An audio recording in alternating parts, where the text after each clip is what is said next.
أشهد أن محمد رسول الله.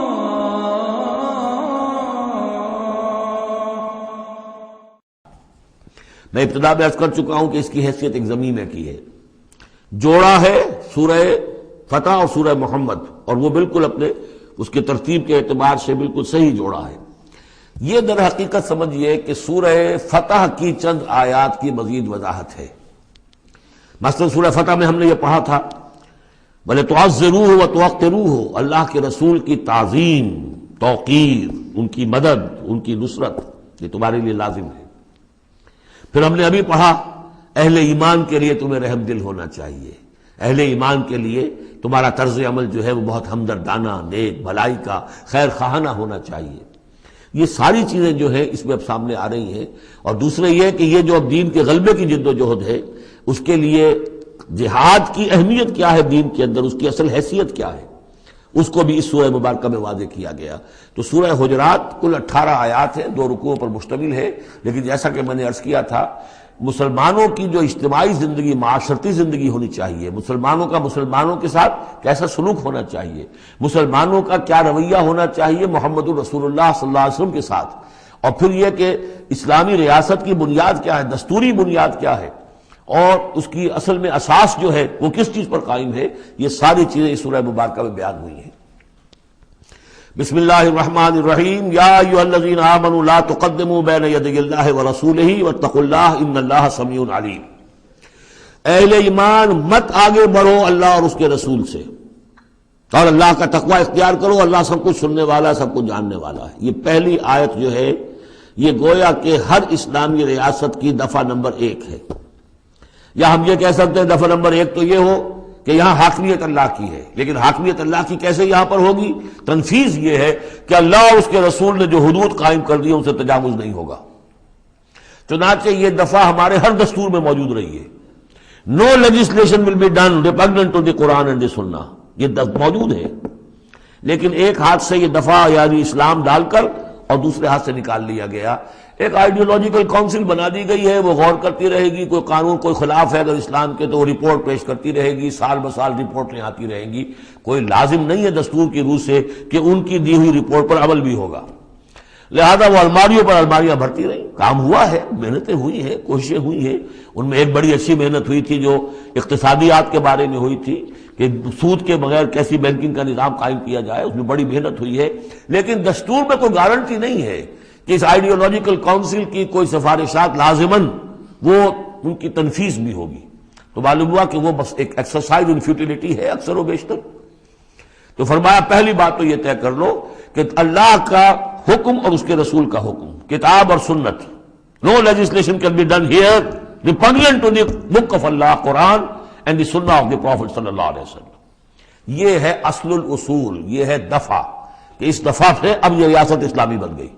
کہ جو بھی لیجسلیٹو باڈی آپ بنائیں، اسے آپ پارلیمنٹ کہیں، اسے مجلس ملی کہیں، اسے آپ کانگریس جو چاہے کہیں، اس کی لیجسلیٹو اتھارٹی جو ہے وہ لمیٹڈ ہے، limited by the injunctions of the Quran and the Sunnah. اس دائرے کے اندر اندر وہ قانون سازی کر سکتے ہیں. اس لیے کہ اس دائرے کے اندر اندر جو کچھ ہے وہ مباح ہے، اور مباح کے اندر آپ اکثریت کے ساتھ فیصلہ کر لیجئے.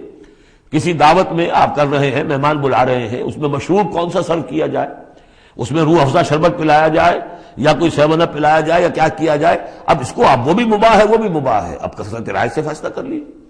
لیکن کثرت رائے کیا 100% رائے بھی اللہ کے کسی حکم میں ترمیم نہیں کر سکتی. وہ تو دائرہ ہے، اس دائرے کے اندر اندر رہنا ہے، جس کو کہ ایک حدیث سے حضور نے بہت عمدگی سے واضح کیا ہے. آپ نے فرمایا مثل المومن کا مثل الفرس فی عقیتہ، مومن کی مثال ایسی ہے جیسے کہ گھوڑا جو بندھا ہوا ہے کھوٹے کے ساتھ. ظاہر بات ہے مومن وہ جو اللہ کو مانتا ہے تو اللہ کے حکم سے بندھ گیا، رسول کو مانتا ہے رسول کے فرمان سے بندھ گیا، قرآن کو مانتا ہے تو قرآن کے احکام سے بندھ گیا. تو ایک آدمی وہ ہے مادر پدر آزاد ہے، نہ اللہ کو جانے نہ رسول کو جانے نہ کسی آسمانی ہدایت کو مانے، وہ جو چاہے قانون بنائے. وہ سوڈمی کو بھی جائز قرار دے دیں، ہومو سیکشولیٹی کو بھی جائز قرار دے دیں، 2 مردوں کی شادی کو جائز قرار دے دیں، لیگل سٹیٹس دے دیں، ان کی مرضی ہے جو چاہے کریں. لیکن مسلمان تو پابند ہوتا ہے. تو پہلی یہ آیت جو ہے انتہائی اہم ہے، اور گویا کہ اس کی ترجمانی ہے جو پاکستان کے دستور میں وہ الفاظ لکھے ہوئے ہیں No legislation can be done here repugnant to the Quran and Sunnah. یا ایھا الذین آمنوا لا تقدموا بین یدی اللہ ورسولہ واتقوا اللہ ان اللہ سمیع علیم. اس کے بعد جو آ رہی ہیں 4 آیتیں، یہ خاص طور پر حضور کے ساتھ کیا طرز عمل ہونا چاہیے. دستوری بنیاد اسلامی ریاست کی یہ آ گئی، اللہ اور اس کے رسول کے احکام کی اطاعت. لیکن ایک ہماری ثقافت، ہماری تہذیب، ہمارے کلچر کی ایک بنیاد ہے، اور وہ بنیاد کیا ہے؟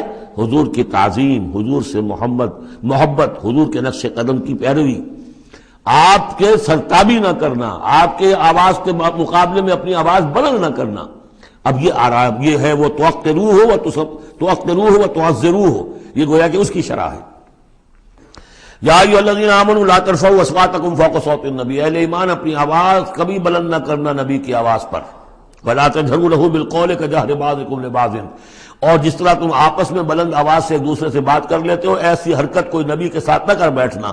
ان تحبط اعمالکم، مبادا تمہارے سارے اعمال حبط ہو جائیں. تم سمجھو گے میں نے کوئی گناہ کبیرہ تو نہیں کیا ہے، میں نے چوری نہیں کی، ڈاکہ نہیں ڈالا، زنا نہیں کیا، کچھ نہیں کیا، لیکن نہیں، گستاخانہ طرز عمل نبی کی شان میں یہ تمہارے سارے کاموں کو حبط کر دے گا، اکارت کر دے گا. وانتم لا تشعرون، تمہیں پتہ بھی نہیں چلے گا. ان الذین یغضون اصواتهم عند رسول اللہ اولئک الذین امتحن اللہ قلوبهم للتقوی.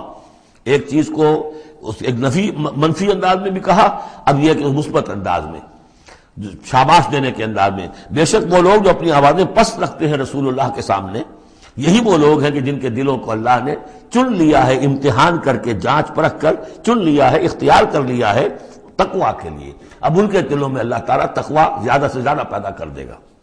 لہم مغفرۃ واجر عظیم، ان کے لیے مغفرت ہے اور بہت بڑا اجر ہے. ان الذین ینادونک من وراء الحجرات اکثرهم لا یعقلون. یہ بھی ایک سوء ادب تھا، اور یہ ویسے بھی عام معاشرت کے اعتبار سے بھی سوء ادب ہے. وہ لوگ آتے تھے بدو باہر سے، اب حضور کا اپنے معمولات تھے، کس وقت آپ کو برآمد ہونا ہے اپنے حجرے سے، اور وہ باہر سے کھڑے ہو گئے، یا محمد اخرج علینا، آئیے ذرا باہر تشریف لائیے. فرمایا ان الذین ینادونک من وراء الحجرات، بے شک وہ لوگ جو آپ کو پکارتے ہیں دیواروں کے پیچھے سے، حجرات کے باہر سے، اکثرهم لا یعقلون، ان میں سے اکثر وہ ہے جو عقل نہیں رکھتے. ولو انہم صبروا، اگر وہ صبر کرتے حتی تخرج الیہم، کہ آپ خود برآمد ہوتے اپنی حجرے سے، تشریف لاتے باہر، لکان خیر لہم، یہ ان کے حق میں بہت بہتر تھا. واللہ غفور الرحیم، اللہ غفور اور رحیم ہے. یہ انہوں نے جان بوجھ کے گستاخی نہیں کی، یہ صرف بدو ہوتے تھے، اور ظاہر بات ہے وہ مہذب لوگ نہیں تھے. اس حوالے سے ان کے ہاں جو بھی تھا، اور عرب کا بدو وہ تو یوں سمجھیے کہ بہت ہی زیادہ ان آداب وغیرہ سے بہت ناواقف، بہت دور. تو اس لیے ان کا کہ اگرچہ انہوں نے کی ہے یہ زیادتی، لیکن اللہ غفور ہے اور رحیم ہے، بخشنے والا ہے، آئندہ اس کا اعادہ نہ ہو. اس کے بعد 8 احکام آ رہے ہیں مسلمان معاشرے کو مضبوط اور مربوط رکھنے کے لیے. اس لیے کہ اقامت دین کی جد و جہد، غلبہ دین کی جد و جہد، اگر یہ جماعت مضبوط نہیں ہے، مستحکم نہیں ہے، مربوط نہیں ہے، تو ظاہر بات ہے جد و جہد کمزور ہوگی. اور اس کے اندر رکھنے کہاں سے پیدا ہو سکتے ہیں؟ 2 بڑے حکم اور 6 چھوٹے حکم. ویسے وہ چھوٹے کس وجہ سے کہہ رہا ہوں وہ بھی میں آپ سے عرض کر دوں گا. اس لیے کہ وہ ایک آیت میں 3 جمع کیے، اور یہاں پہلے جو 2 بڑے حکم آ رہے ہیں ان کے لیے مستقل آیات نازل ہوئی. بڑے احکام میں سے پہلا کیا ہے؟ یا ایھا الذین آمنوا ان جاءکم فاسق بنبأ فتبینوا ان تصیبوا قوما بجہالۃ فتصبحوا علی ما فعلتم نادمین. اہل ایمان، اگر تمہارے پاس کوئی فاسق شخص آئے جو متقی نہیں ہے، وہ آئے کوئی بڑی خبر لے کر، اطلاع لے کر، فتبینوا، تو تحقیق کر لیا کرو، اس کی خبر پر کوئی اقدام نہ کر گزرنا. ہو سکتا ہے وہ غلط بات بتا رہا ہو تمہیں کہ فلاں قبیلہ جو ہے حملے کی تیاری کر رہا ہے، تو تم پہلے اسے پری ایمپٹ کرنے کے لیے فوری طور پہ تم حملہ کر دو. نہیں، فتبینوا، تحقیق کر لیا کرو. ان تصیبوا قوما بجہالۃ، مبادا تم جا پڑو کسی قوم پر نادانی میں، حملہ کر بیٹھو کسی قوم کے اوپر، کسی قبیلے کے اوپر نادانی میں، فتصبحوا علی ما فعلتم نادمین، اور پھر تمہیں ہونا پڑے جو کچھ کہ تم نے کیا ہو اس پر نادم. اس لیے یہ کہ افواہوں پر کوئی اقدام نہ کیا جائے. ہاں خبر لانے والا صدیق اکبر ہو رضی اللہ تعالیٰ، اور بات دوسری ہے. لیکن یہ کہ جو شخص جو ہے قابل اعتماد نہیں ہے، اس کا کردار، اس کی زندگی جو ہے اس طرح کی نہیں ہے، تو اس کے بارے میں، اس کی رائے ہوئی کسی خبر پر فوراً کوئی اقدام درست نہیں ہوگا. اس کی پوری طرح تحقیق کرو، تفتیش کرو. اور ایسا ہی ہوتا ہے اکثر و بیشتر کہ یہ جو افواہوں کے اوپر اقدام کر دیے جاتے ہیں، ان سے بڑے بڑے جھگڑے شروع ہو جاتے ہیں، بڑی بڑی جنگیں شروع ہو جاتی ہیں. وَاعْلَمُوا أَنَّ فِيكُمْ رَسُولَ اللَّهِ، اور دیکھو تمہارے مابین اللہ کے رسول ہیں. یہ اس سے کیا مراد ہے؟ یعنی محمد صلی اللہ علیہ وسلم اللہ کے رسول ہیں، لیکن یہ تم میں سے بعض خواتین کے شوہر بھی ہیں، بعض اشخاص کے داماد بھی ہیں، بعض کے خسر بھی ہیں. یہ رشتے ہیں کہ نہیں؟ بعض کے بھتیجے بھی ہیں. تو اگرچہ ان کے رشتے ہیں، لیکن ازواج کو بھی سمجھنا چاہیے کہ یہ صرف میرے شوہر نہیں، یہ اللہ کے رسول ہیں. بڑا فرق ہوگا اگر صرف شوہر سمجھ کر کوئی معاملہ کیا، اور لیکن یہ کہ یہ حیثیت نگاہ میں نہ رہے کہ اللہ کے رسول ہے. اگر حضرت ابو بکر اور حضرت عمر سمجھے ہمارا داماد ہے، داماد تو بیٹے کے برابر ہوتا ہے نا، نہیں، اللہ کا رسول. ان کی جو حیثیت تمہارے سامنے مقدم رہنی چاہیے وہ یہ کہ اللہ کے رسول ہے. وَاعْلَمُوا أَنَّ فِيكُمْ رَسُولَ اللَّهِ، یہ اللہ کے رسول ہیں اگرچہ محمد ابن عبداللہ، کوئی شک نہیں، لیکن اللہ کے رسول ہیں. لَوْ يُطِيعُكُمْ فِي كَثِيرٍ مِّنَ الْأَمْرِ، اگر وہ تمہارا کہنا مانا کرے اکثر معاملات میں، لَعَنِتُّمْ، تو تم مشکل میں پڑ جاؤ گے.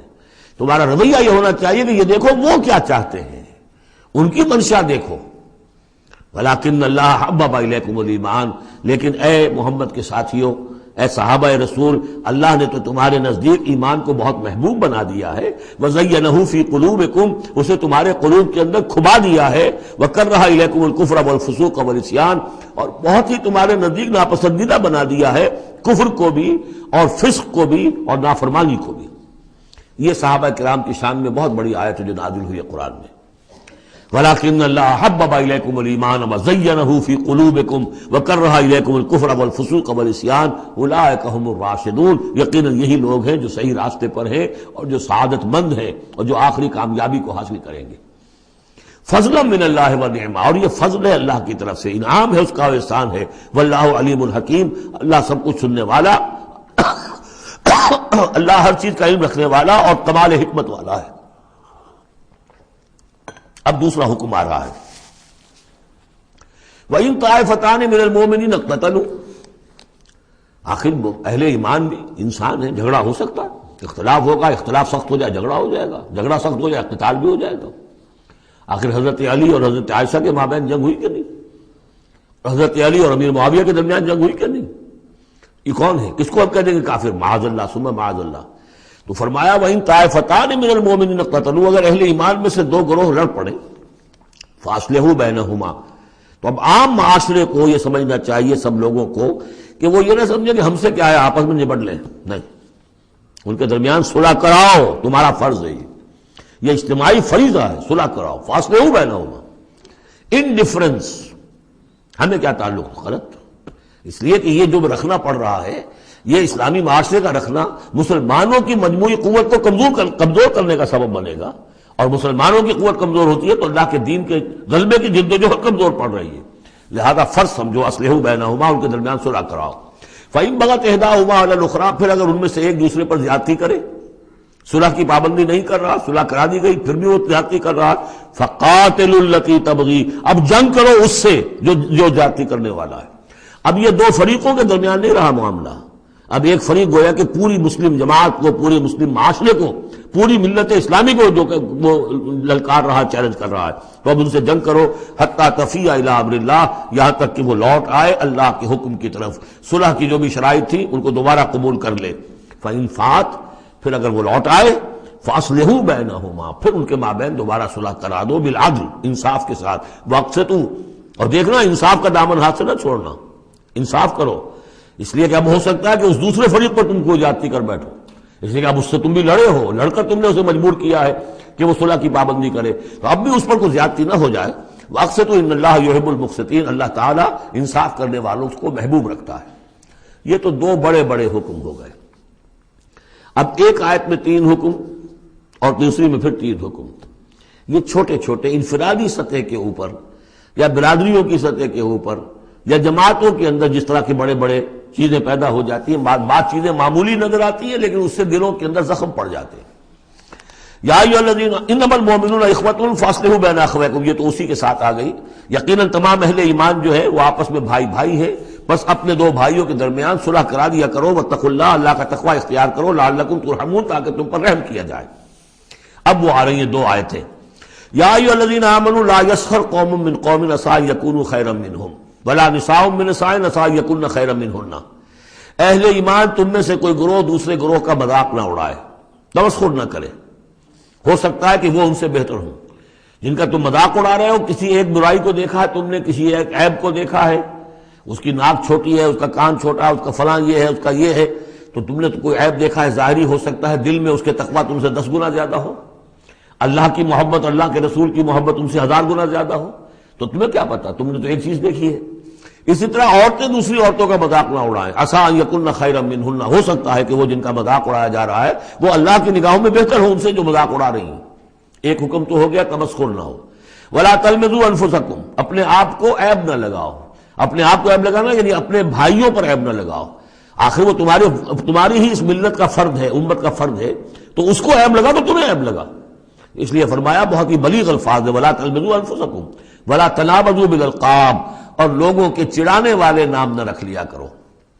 کسی جماعت کا نام کچھ اور ہے، اس کو چڑانے کے لیے نام کچھ اور رکھ لیا گیا ہے، یا اور کسی فرد کے لیے، کسی گروہ کے لیے، تو یہ جو ہے ایک دوسرے کے اوپر اس طریقے سے ڈال دینا اور نام ان کے اوپر کہ جو ان کو پسندیدہ نہیں ہے، یہ 3 کام ہو گئے ایک آیت میں روکا گیا۔ اس کی وجہ سے اکثر ایسا ہوتا ہے، کبھی ایک دوست آپ ایک خاص قسم کا مذاق اس سے کر رہے ہیں یا کسی لفظ سے اس کو چھیڑتے ہیں، 100 دفعہ وہ سن لیتا ہے، کوئی اثر نہیں ہوتا، کسی وقت کوئی عجیب کیفیت ہوتی ہے اس کی کہ اس کے دل میں جا کر زخم کی طرح لگ جاتا ہے اور پھر وہ دل کا رشتہ ٹوٹ جاتا ہے، اور ایک ایسی جو ہے اس کے اندر گرہ پڑ جاتی ہے، پھر کھولے نہیں کھل سکتی۔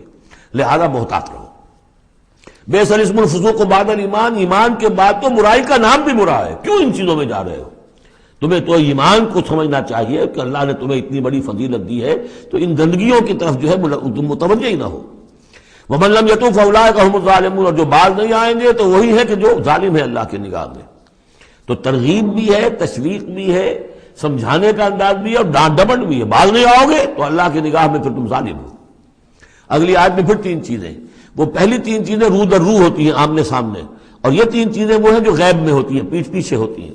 یا ایھا الذین آمنوا اجتنبوا کثیرا من الظن ان بعض الظن اثم، اہل ایمان زیادہ ظن کرنے سے بچو، خواہ گمان بٹھا لینا کسی کے بارے میں، جب تک کہ کوئی بات ظاہر نہ ہو جائے، کسی کی طرف سے کوئی روش یا رویہ یا کوئی اقدام جو ہے واضح طور پر سامنے نہ آ جائے، اپنے دل میں خواہ کوئی اس کے بارے میں بھی جس کو ہم کہتے ہیں سوء ظن پیدا کر لینا۔ ان بعض الظن اثم، بعض ظن جو ہے وہ تو گناہ کے درجے تک پہنچ جائیں گے، اس لیے کہ تم نے اپنے دل میں بات بٹھا لی ہے حالانکہ اس میں وہ شے ہے ہی نہیں، لہذا یہ تمہاری طرف سے گویا کہ ایک تہمت ہو رہی ہے اس کے اوپر، قلبی طور پر تو تہمت ہو گئی۔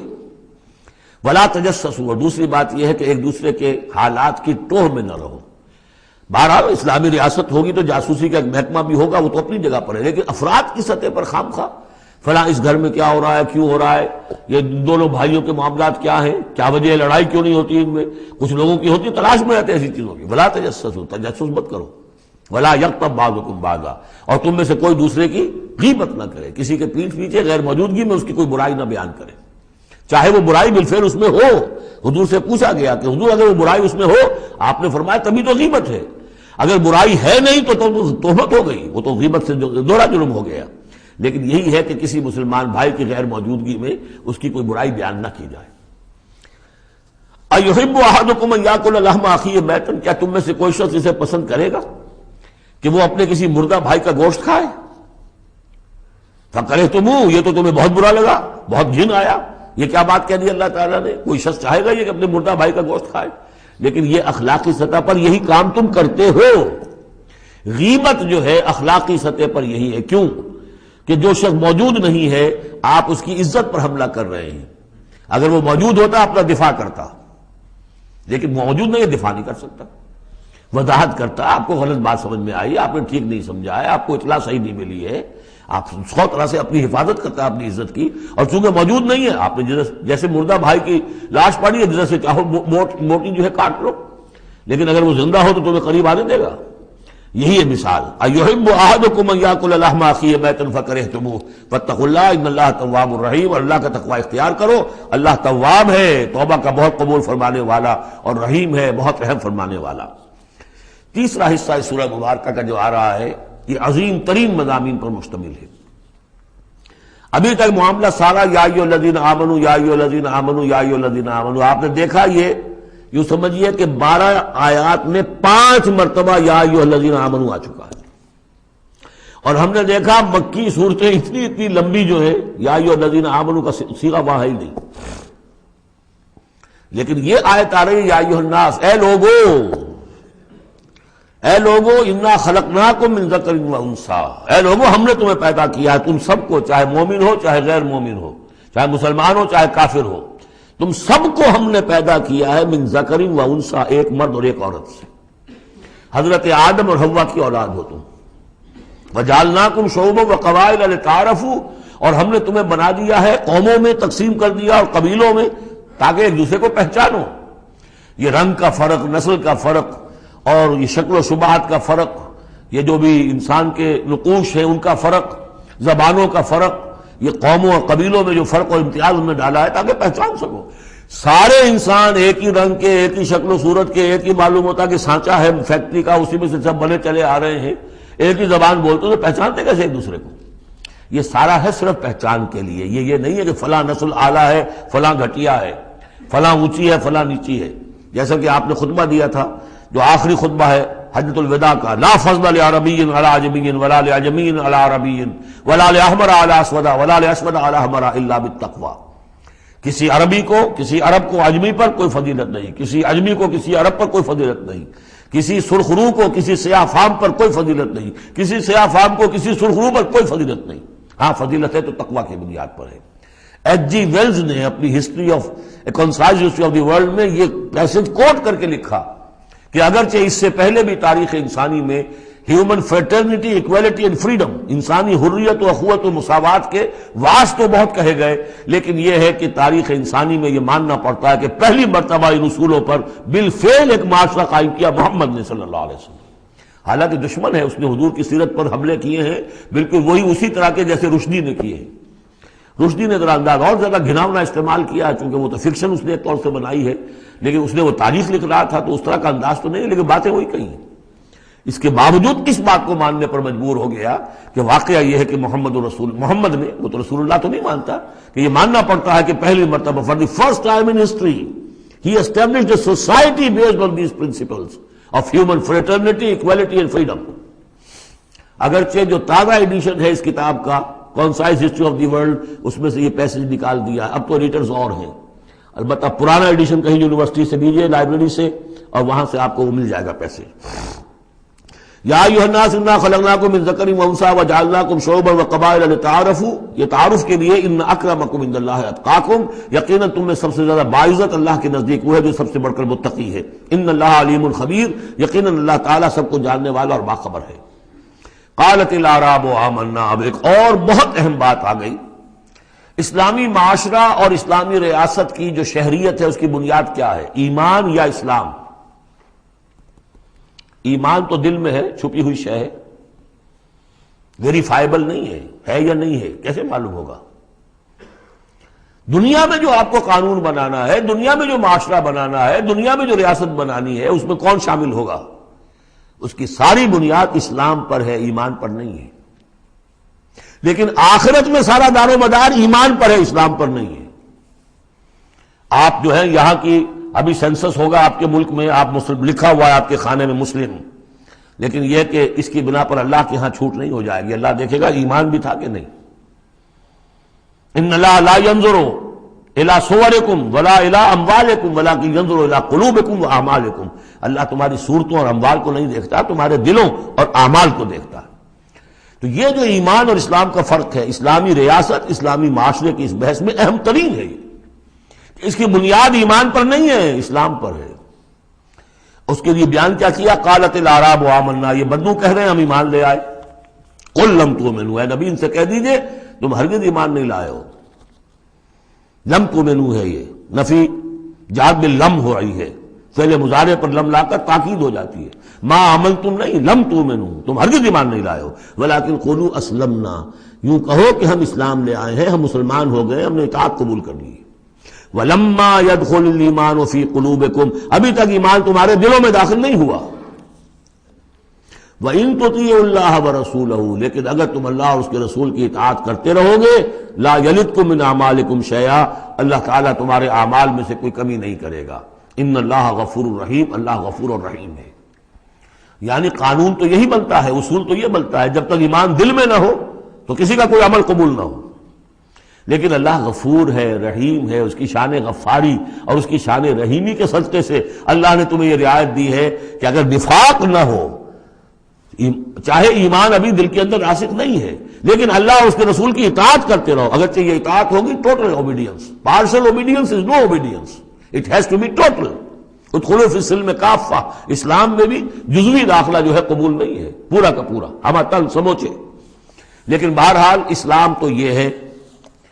اب اگر تم جاننا چاہو کہ مومن کسے کہتے ہیں تو سن لو، اس کی ڈیفینیشن یہ آ گئی۔ اب یہ میں نے سورہ انفال کے دوران بھی اس کو وضاحت کیا تھا کہ اس کے دو حصے جو اس ڈیفینیشن کے، سورہ انفال میں دوسری آیت، دوسری تیسری، اور ادھر آخر سے پہلی آیت جو ہے اس میں ان کو دونوں کو علیحدہ کر دیا گیا۔ یہ ہے گویا کہ comprehensive definition of a Muslim, of a mu'min. Who is a mu'min? انما المؤمنون الذين آمنوا باللہ ورسولہ ثم لم يرتابوا۔ مومن تو بس صرف وہ ہے جو ایمان لائے اللہ پر اور اس کے رسول پر، پھر شک میں ہرگز نہیں پڑے۔ لم يرتابوا، پھر وہی جہاد میں لم، ہرگز کوئی شک نہیں پیدا کیا، یعنی یقین بن گیا، ایمان دل کے اندر راسخ ہو گیا۔ جیسے کہ فرمایا صحابہ کرام کے بارے میں، وَلَٰكِنَّ اللَّهَ حَبَّبَ إِلَيْكُمُ الْإِيمَانَ وَزَيَّنَهُ فِي قُلُوبِكُمْ، تمہارے دلوں میں کھبا دیا اس نے۔ جب تک ایمان دل میں داخل نہیں ہوا، دل میں راسخ نہیں ہوا، صرف زبان پر ہے آمنت باللہ وملائکتہ وکتبہ ورسلہ، یہ اسلام ہے۔ بنی الاسلام علی خمس، اس میں یقین قلبی شامل نہیں ہے۔ شہادت اللہ الہ الا اللہ وان محمد رسول اللہ، زبان سے گواہی کہ اللہ کے سوا کوئی معبود نہیں اور محمد اللہ کے رسول ہے، وإقام الصلاۃ وإیتاء الزکوٰۃ وصوم رمضان وحج البیت۔ اس لیے کہ ایمان ذرا کسی اور شے کا نام ہے۔ وہ ایمان کیا ہے؟ اس کے دو حصے کر دیے۔ اب یہ اس شہادت سے نیچے یقین قلبی والی بات ایڈ ہو جائے اور ادھر عمل میں جہاد ایڈ ہو جائے تو 7 چیزیں ہوں گی تو اب یہ مومن شمار ہوگا۔ 5 چیزیں تو اسلام کو تو ہونی ہے۔ مومن جو ہے وہ مسلم تو ہوگا ہی لا محالہ، لیکن اس سے اوپر کی منزل ہے تو 2 چیزیں اور بڑھ جائیں گی۔ وہ کیا ہے؟ انما المؤمنون الذين آمنوا بالله ورسوله ثم لم يرتابوا وجاهدوا باموالهم وانفسهم في سبيل الله، اور جہاد کریں اپنے مالوں کے ساتھ اور اپنی جانوں کے ساتھ اللہ کی راہ میں۔ اولئک هم الصادقون، یہ لوگ ہیں جو سچے ہیں، دعوی ایمان میں سچے ہیں۔ کہنا آسان ہے آمنت باللہ وملائکتہ وکتبہ، لیکن واقعتاً ایمان ہے یا نہیں اس کا جائزہ لے لو۔ جیسا کہ میں نے عرض کیا، باطل کے نظام کے تحت زندگی گزارتے ہوئے اگر اس کو ذہناً قبول کیا ہوا ہے، اس کی چاکری کر رہے ہیں، اسی کی خدمت کر رہے ہیں اور اپنی توانائیاں صرف کر رہے ہیں اسی نظام کے تحت پھلنے اور پھیلنے اور پھولنے میں، زیادہ کمائیں، زیادہ بڑے گھر میں رہیں، زیادہ شاندار محل ہو، زیادہ ہماری کار لمبی ہو، ہمارا یہ ہو، ہمارا وہ ہو، سارا دن رات اور سارا خون پسینہ اسی کام کے لیے ہوا، وہ مومن نہیں ہو سکتا۔ غلبہ باطل کے تحت انڈر پروٹیسٹ رہنا پڑے گا، ایسے رہنا ہوگا جیسے کہ جیل میں انسان رہتا ہے۔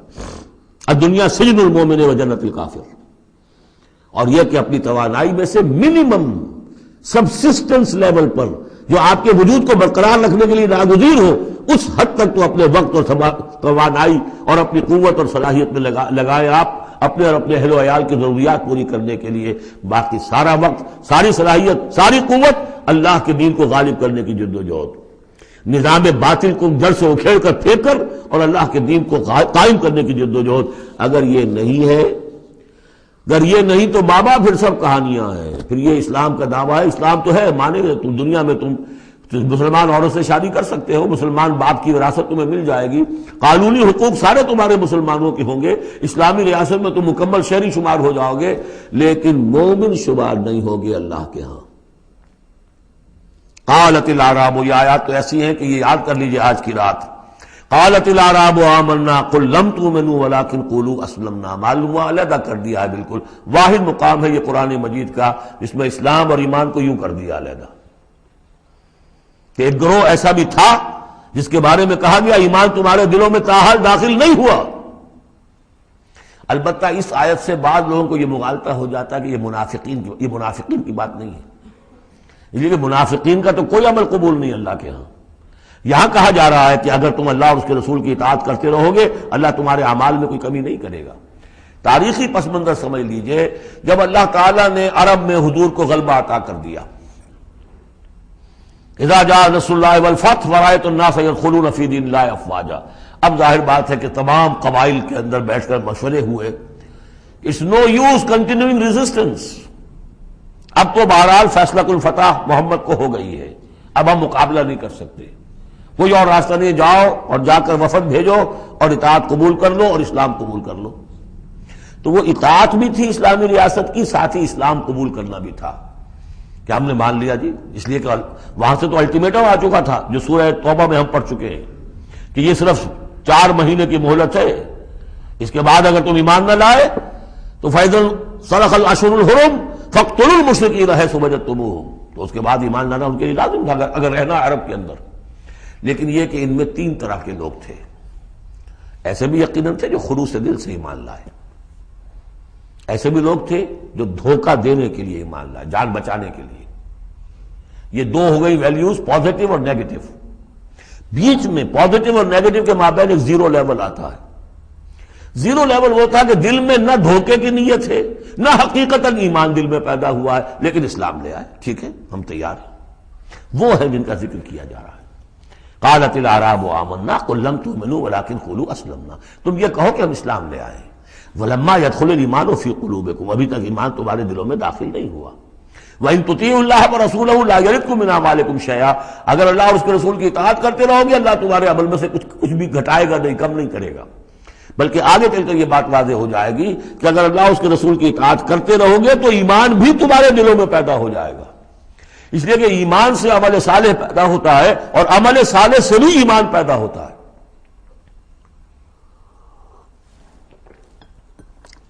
لیکن اگر تم جاننا چاہو اور دل میں یہ امنگ پیدا ہو جائے، اللہ کرے کہ ہم میں سے ہر شخص کے دل میں یہ آج ارادہ اور امنگ پیدا ہو جائے اور یہ وہ آرزو پیدا ہو جائے جس کے اوپر علامہ اقبال نے جو کہا ہے کہ آرزو اول تو پیدا ہو نہیں سکتی کہیں اور، ہو جائے تو مر جاتی ہے یا رہتی ہے خام، یہ آرزو کہ مجھے مومن رہنا ہے، جینا ہے، مرنا ہے،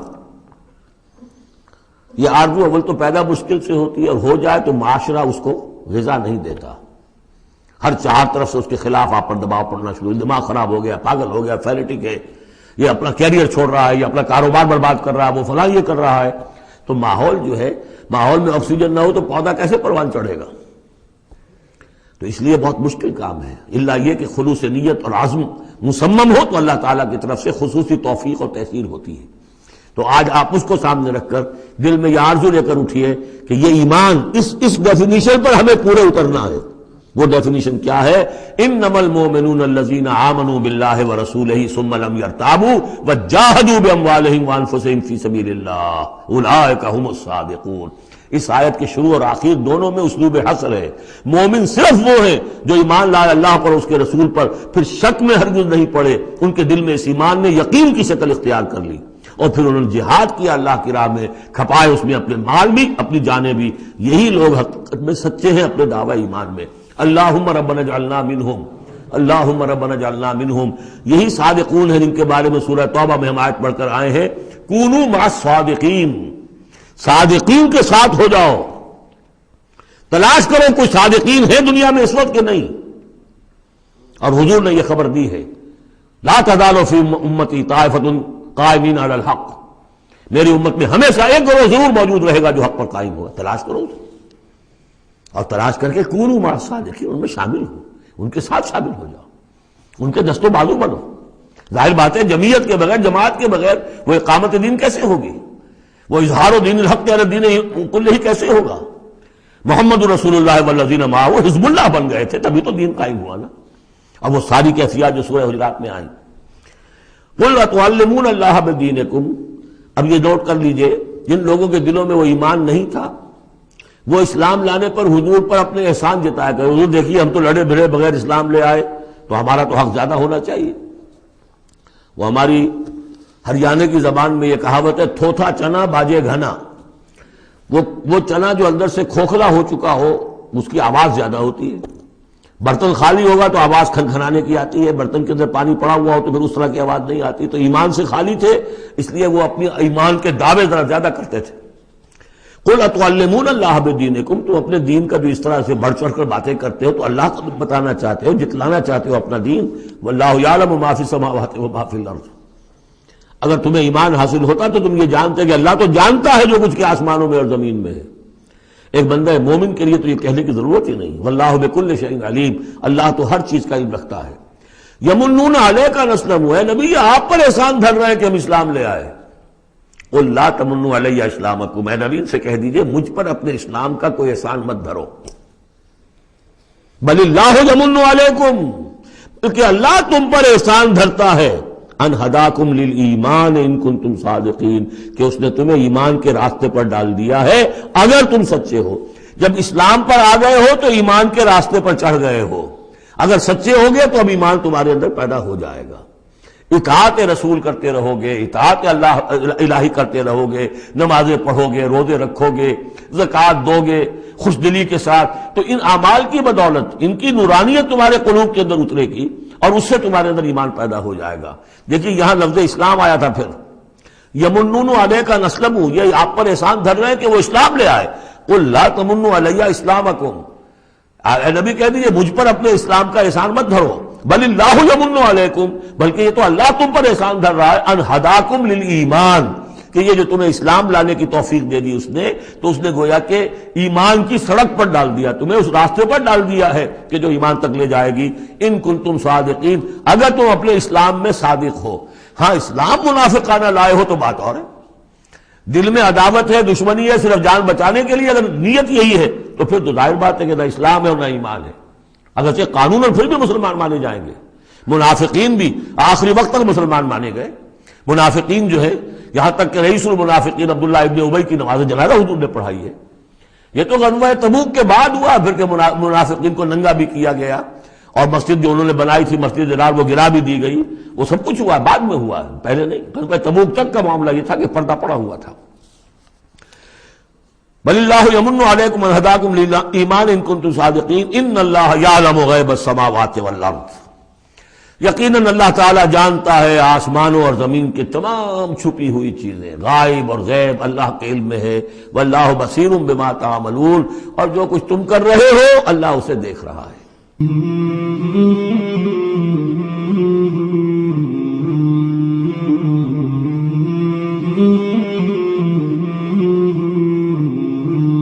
مولاي صل وسلم دائما أبدا على حبيبك خير الخلق كلهم. مولاي صل